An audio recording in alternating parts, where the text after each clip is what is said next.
Lumos. Juro solemnemente que mis intenciones no son buenas.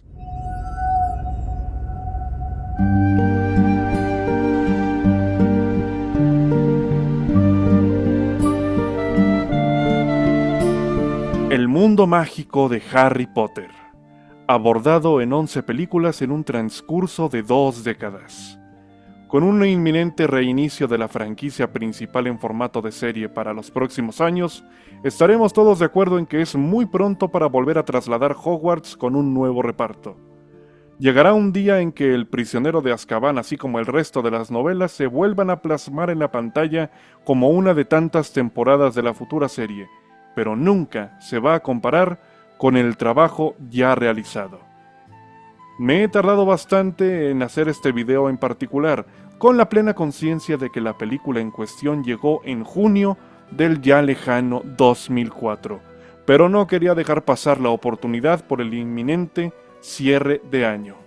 Por tanto, mejor tarde que nunca para hablar sobre esta magnífica pieza cinematográfica del género de fantasía. ¿Qué la vuelve tan enigmática? ¿Cuál es el elemento que la convierte en una historia más grandiosa que las otras?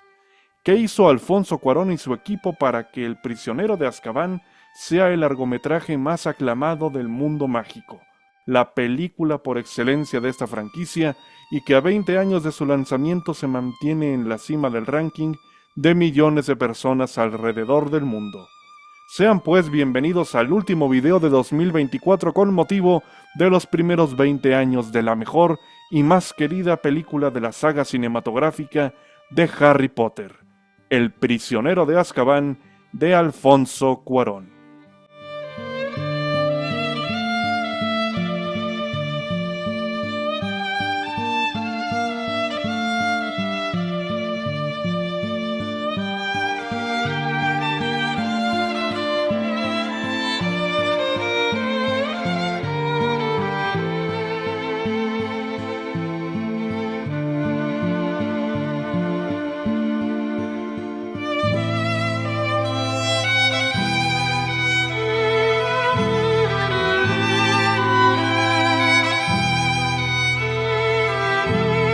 La novela, publicada en 1999, es la tercera de 7 historias escritas por J.K. Rowling. En 3 días se vendieron tan solo 68,000 copias en el Reino Unido, y hasta la fecha han sido vendidos 3 millones de ejemplares en toda Gran Bretaña. En un conteo realizado en 2018 de los 30 libros más vendidos de la historia, El prisionero de Azkaban se situó en la 16ª posición con un total de 65 millones de copias a nivel global. En comparación, La piedra filosofal, primera novela escrita por Rowling, publicada en 1997, tuvo el 5º lugar con un total de 120 millones de ejemplares vendidos en el mundo.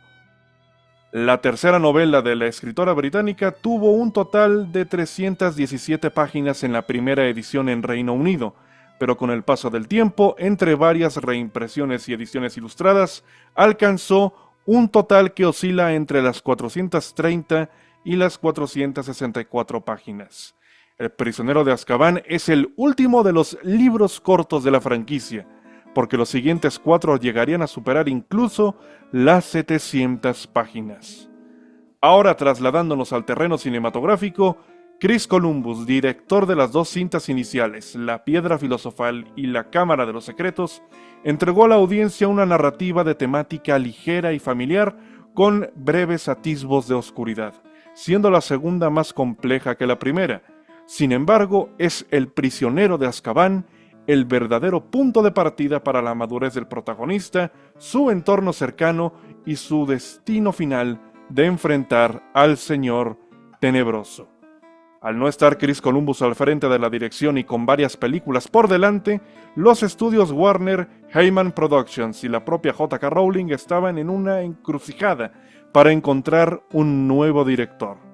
Bendita sea la decisión de haber llamado al mexicano Alfonso Cuarón. Nacido en la Ciudad de México el 28 de noviembre de 1961, Cuarón tomó la batuta de director para la tercera cinta de la franquicia, misma que adquirió un nivel narrativo superior al de sus predecesoras y el estilo particular del cineasta. México, patria natal de Alfonso Cuarón, está muy presente en El prisionero de Azkaban. En el diseño de una de las fuentes se observan figuras de águilas devorando una serpiente, lo cual hace alusión y simboliza el escudo de la bandera mexicana. En la escena de la dulcería Honeydukes hay ejemplares similares a las calaveritas del Día de Muertos, que se conmemora todos los años cada 2 de noviembre. Desde su aterrizaje en el mundo mágico, el mexicano le dio un toque más oscuro y maduro a la historia de Harry Potter, así como un acercamiento a sus miedos más profundos y la sensación de una constante soledad ante un evidente panorama sombrío que se cierne sobre Hogwarts en cada momento.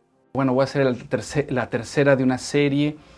Voy a heredar elementos de otras películas que yo no diseñé desde un principio, pero todo eso a final de cuentas en mi proceso se convirtieron en factores a favor. Yo iba a meter de mi cuchara y a la vez no alienar a las gentes que han visto 2 películas y que lleguen a ver la tercera y que no tenga nada que ver con las anteriores. ¿Cómo hacer para que gente que no ha visto las otras 2 películas, que no sabe nada de Harry Potter, se sienten y vean la película y que no necesiten explicaciones acerca de las otras 2 historias para entender esta tercera historia?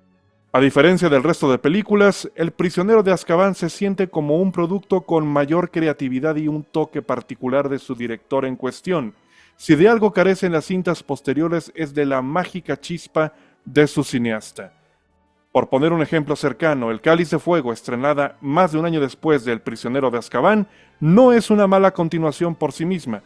Sitúa la mayor oscuridad de la narrativa, pero no manifiesta esa profundidad visual que sí posee la película que la antecede.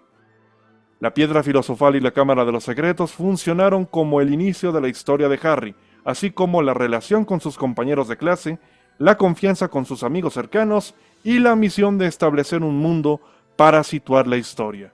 A partir de ahí, la narrativa necesitaba transformarse en algo mucho más adulto, entendiendo que los actores protagonistas crecían junto con sus personajes. Ahí también radicó el compromiso de Alfonso Cuarón con los 3 principales de la saga. ¿Qué tanto conocía Daniel a Harry, Rupert a Ron y Emma a Hermione? ¿Qué entendían de sus personajes conforme crecían y cuál es su propósito en toda esta historia? Antes de las grabaciones de El prisionero de Azkaban y como si de un día normal de escuela se tratase, el director mexicano pidió un ensayo a los actores protagonistas con el objetivo de que les explicara y profundizaran en la psicología de sus personajes, conforme han avanzado los cursos. El resultado fue el siguiente. Daniel Radcliffe entregó una sola página, Rupert Grint no le dio nada al director y Emma Watson escribió de puño y letra nada más y nada menos que 16 páginas. Cualquier parecido con el mundo mágico es mera coincidencia. O tal vez no. I think that part of the success of what J.K. Rowling did is that she crafted this adventure, but thematically she dealt with the themes and the characters from an archetype kind of standpoint. The emotions are very human, even if they are wizards. Harry Potter is as big in Japan as it is in England or in America. Yeah. So I can only assume that it's because it carries such a universal energy that people relate to that. Como añadido cultural, esta película es la única de la franquicia en la que Lord Voldemort no aparece. Se le menciona brevemente, pero no está físicamente. Y la verdad, ni se le extraña, porque la narrativa te engancha desde el minuto 1 y como espectador te das cuenta de que las cosas no serán como antes y de que en el transcurso de este viaje habrá más seriedad de lo anteriormente presentado. El inicio de la película es tal cual una declaración de intenciones. Las letras en los títulos de apertura cambian de un dorado luminoso y estático a un lúgubre color gris y en movimiento, sinónimo del cambio de tono en esta narrativa en la que Harry Potter emprenderá una travesía mucho más tenebrosa. Ella, por un lado, me dio totalmente la libertad de hacer lo que yo quisiera, pero a la vez es eso, ¿sabes? La libertad y la responsabilidad son exactamente la misma cosa. ¿Qué es lo que pasa? Cuando ella te dice, oye, yo soy un fan de La Princesita, me da mucho gusto que vaya a hacer esta película, por favor. Lo único que me dijo es, no seas literal. O sea, yo no creo que funcione muy bien ser literal cuando adaptas algo al cine, que me dio mucho gusto que me dijera eso, porque creo que un problema que tienen adaptaciones hacia el cine es ser excesivamente literales. Tienes que ser, lo que me dijo es, sé fiel al universo, sé fiel al espíritu, pero no trates de ser literal. Cosa que por un lado te da libertad, pero por otro lado es, estoy siendo fiel al espíritu. Y es muy impresionante porque por un lado me dio rienda suelta y por otro lado es una mujer que tiene su universo tan creado en su cabeza, en donde ella conoce perfectamente las reglas de su universo. La geografía. Yo tenía, por ejemplo, un cementerio. Entonces me dice, no, ese cementerio no puede estar ahí. Le digo, no, pero ¿por qué no? No, ese cementerio no puede existir ahí porque en el 7º libro hay una parte que sucede en el cementerio y el cementerio queda allá. Otro de los aspectos por los cuales El prisionero de Azkaban se coloca por encima del resto es la sutileza con la que Alfonso Cuarón y su equipo de trabajo trataron a los personajes, tanto de los que ya conocemos desde la primera película como de las nuevas incorporaciones. Tenemos a un nuevo Albus Dumbledore. El actor elegido fue Michael Gambon para sustituir a Richard Harris, quien falleció en octubre de 2002 previo al lanzamiento de La Cámara de los Secretos. En palabras de Alfonso Cuarón, el Dumbledore de la tercera parte no se alejaría tanto de lo construido por Harris, pero habría un enfoque diferente a partir de la tercera película. You can't replace Richard Harris as Dumbledore. And when Richard passed away, we knew we had a big hole to fill, as it were. What we had to do was find someone who embodied the spirit of Dumbledore. I had seen Michael on stage a couple of times, and I thought, I have a feeling that he could become Dumbledore, make it his own, and still, with a little sort of tip of the hat to Richard. Our approach of Dumbledore is a little, just slightly different than before, is a little bit more playful, if anything, a little bit more mischievous. All this world is so wonderful to be in, and to wear these costumes, these figures, this powerful imagination. Yeah, I love it. En otro aspecto de la narración, Remus Lupin y Sirius Black son el claro ejemplo de dos figuras de similar importancia narrativa para Harry, así como la muestra perfecta de que la buena dirección de actores y un guión que fortalezca sus virtudes son esenciales para la credibilidad de la historia hacia el público. The camera is going to move into a very wide shot of Hogsmeade, of you two guys walking. I want to try to tell the movie with a style where it was as fluid as possible. As if the camera comes, say, okay, give me your hand, and the camera just takes you through the whole ride, from the first frame to the last frame. I wanted to make absolutely certain we were continuing to be faithful to the books, but at the same time, we're giving each director who comes in a little more freedom. Alfonso was very respectful of the world that Chris Columbus had created. And another quality that unites Chris and Alfonso is that they both are children at heart.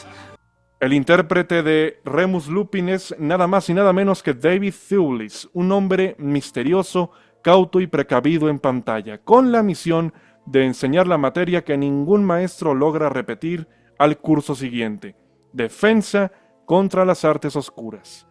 A este personaje lo veremos en el resto de la franquicia, pero no con el tratamiento que Cuarón y su equipo le otorgaron en El prisionero de Azkaban. El antagonista implementado para la película no es quien pensamos de primer momento. Ese mago de aspecto andrajoso y de aparente locura desmedida al servicio del que no debe de ser nombrado es en realidad el villano de una historia mal contada. Sirius Black, personificado por un magnífico Gary Oldman, es el famoso prisionero de Azkaban, el que, de acuerdo con la historia conocida por todo el mundo mágico, es el responsable de que un sujeto llamado Peter Pettigrew muriera de la manera más cruel e inhumana posible, dejando únicamente su meñique como prueba física de este acontecimiento y, para mayor maldad, el causante de que Lord Voldemort supiera la ubicación exacta de James y Lily Potter aquella fatídica noche en el Valle de Godric, lo que conllevó al también padrino de Harry Potter a pasar 12 años de manera injusta en los fríos y tétricos muros de la prisión de Azkaban. I mean, he is a good guy. So, I mean, we think he's a bad guy, but you know, so that I liked that dynamic, that sort of twist at the end. La escena que revela el giro de guión final es igual de impactante para la audiencia, al igual que para el propio Harry. La firme creencia de que Black era culpable se desvanece ante la confirmación de la siguiente frase: el enemigo más cercano está en casa. Y efectivamente, la rata de Ron Weasley, que ha tenido más importancia en esta cinta que en las anteriores, es la maestra absoluta del disfraz. 12 años en la familia, una larga vida para una simple rata, en palabras de Sirius Black, y por encima de todo, le falta un dedo. ¿Cuál es la verdadera historia? ¿Quién es el verdadero culpable?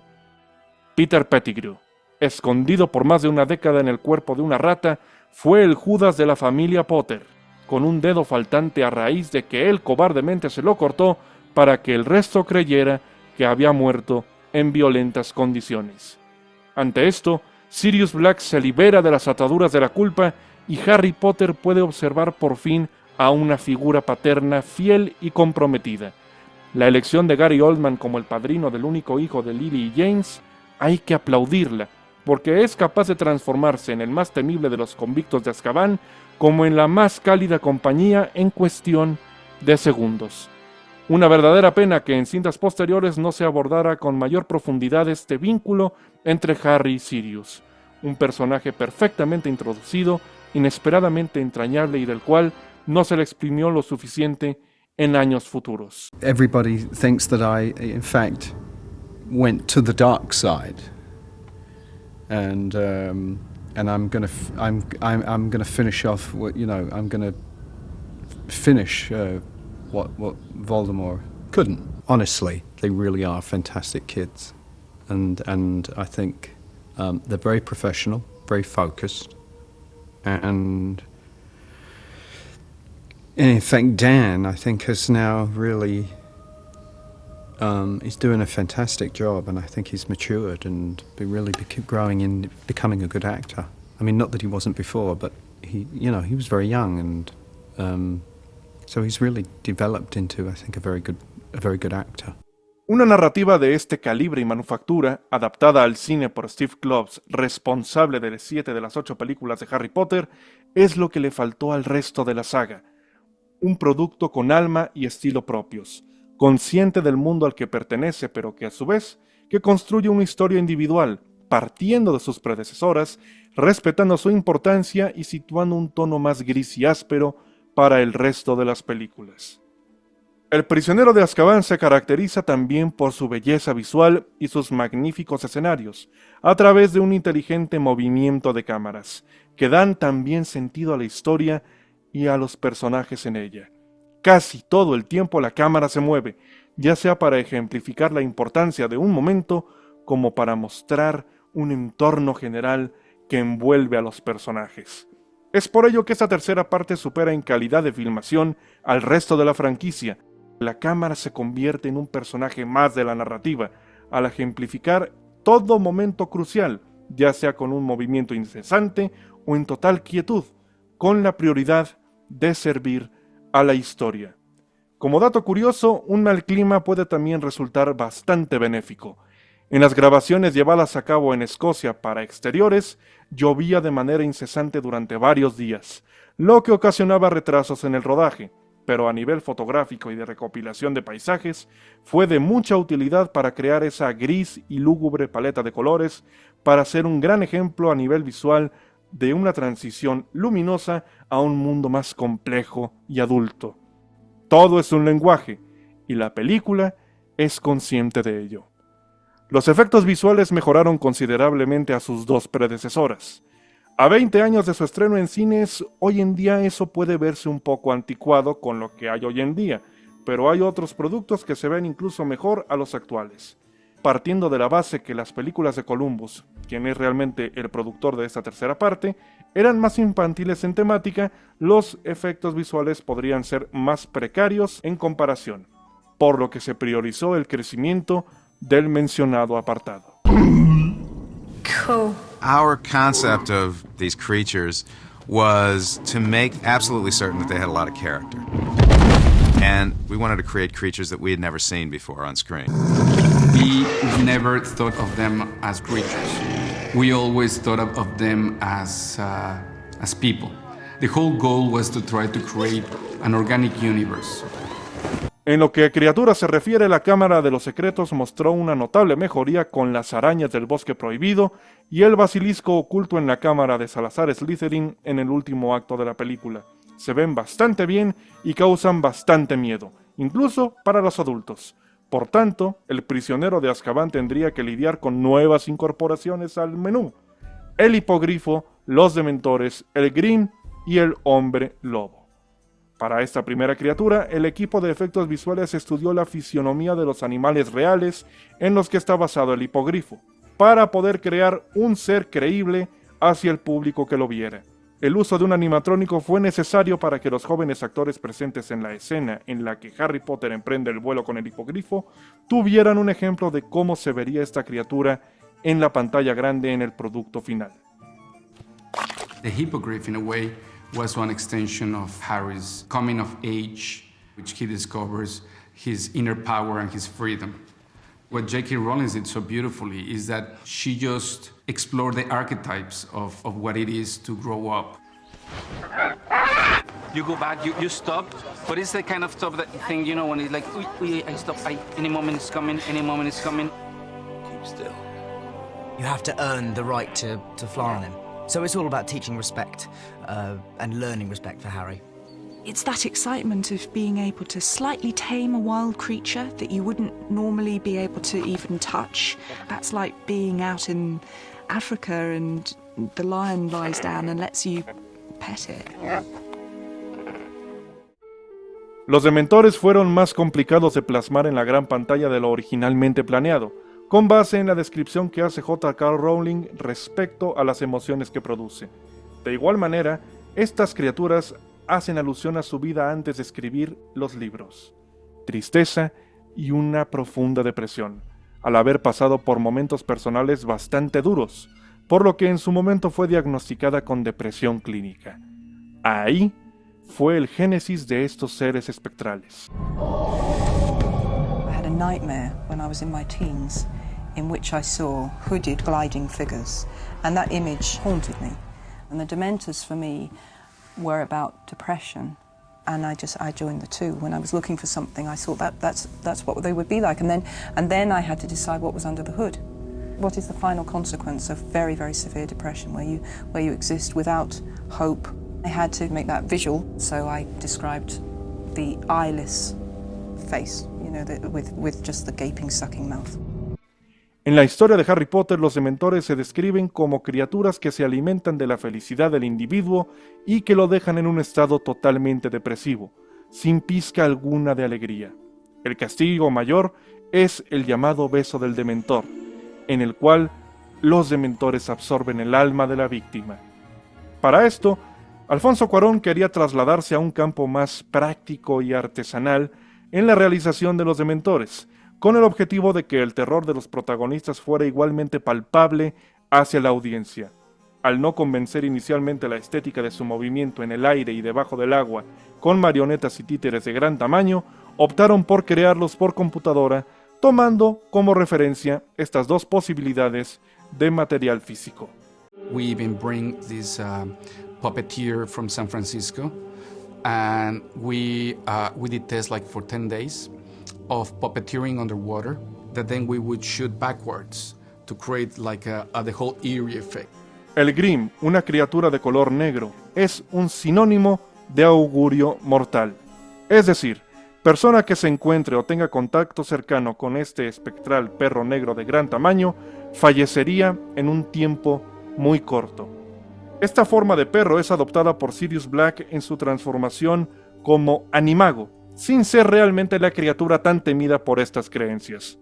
Un animago, tal como vemos en la cinta y la describen también los libros, es un mago con la capacidad de transformación en cualquier animal. Dos miembros del grupo de los merodeadores, una agrupación de magos talentosos y amigos cercanos, se transforman en animales. Sirius Black en un perro negro y Remus Lupin en un hombre lobo.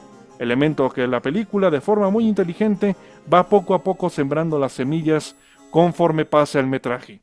El temor a la luna y la clase de defensa contra las artes oscuras relativa a los Bogarts, que personifican tus miedos más profundos, y la respectiva lección en la que Severus Snape obliga a los estudiantes a leer la página 394, referente a hombres lobo.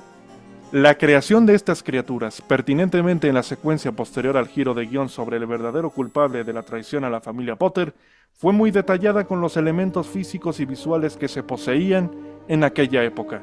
La transformación de Lupin en el hombre lobo es corta, pero muy trágica, y da pie a que Peter Pettigrew vuelva a transformarse en rata y que así se desencadenen los oscuros eventos del Cáliz de Fuego y el temido retorno de Tom Marvolo Riddle, mejor conocido como el Señor Tenebroso, pero de aquella cuarta película hablaremos en otra ocasión.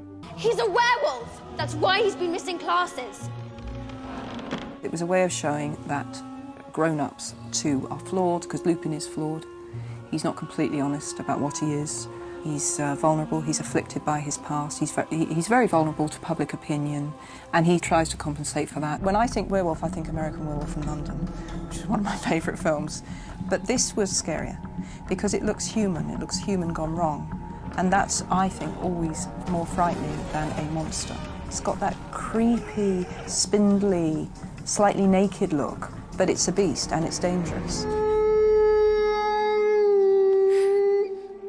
En el terreno musical, la madurez de la historia también se siente bastante. John Williams, el mejor compositor de la historia del cine, se despide de la saga de Rowling por todo lo alto, con una nominación al Oscar en la que es posiblemente su banda sonora más completa de las 3 películas que tuvo en su poder.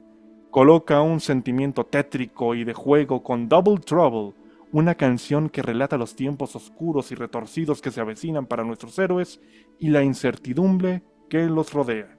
A su vez, Williams también otorga ese sentimiento de soledad a oídos de la audiencia con la pieza A Window to the Past, una ventana al pasado, la cual podemos argumentar es el tema musical principal de la película. La banda sonora de Williams en El prisionero de Azkaban manifiesta un cambio de tonalidad en la narrativa, y el espectador sabe perfectamente que esto ya no es un juego de niños, y que la gente de este universo mágico continuará con viajes mucho más oscuros, tétricos y maduros con el paso de los años en Hogwarts. Una banda sonora mágica, envolvente y magistral. En el campo monetario de todas las cintas del también conocido como El niño que vivió, El prisionero de Azkaban es la que menos dinero recaudó en la taquilla mundial. Tuvo un total de $794 millones a nivel global, con un presupuesto de 130 millones.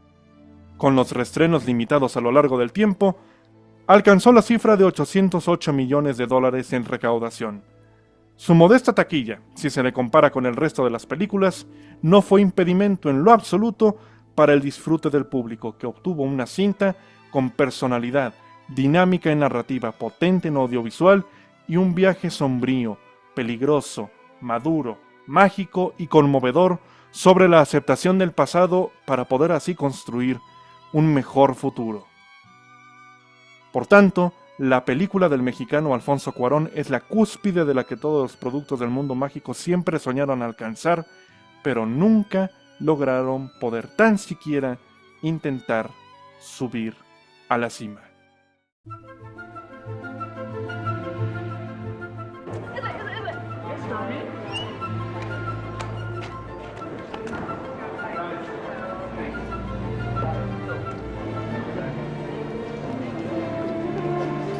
Lo que yo quería y me interesaba mucho era anclar la realidad humana primero para después ir al mundo mágico, porque mi teoría era que mientras más anclada es la realidad y la realidad emocional, más mágico iba a ser lo otro, sin tener que estar creando magia con efectos especiales. Todas las culturas y todas las religiones celebran los 13 años como un punto de partida, como el principio de un viaje de iniciación, que creo que es lo que la película también trata de alguna manera.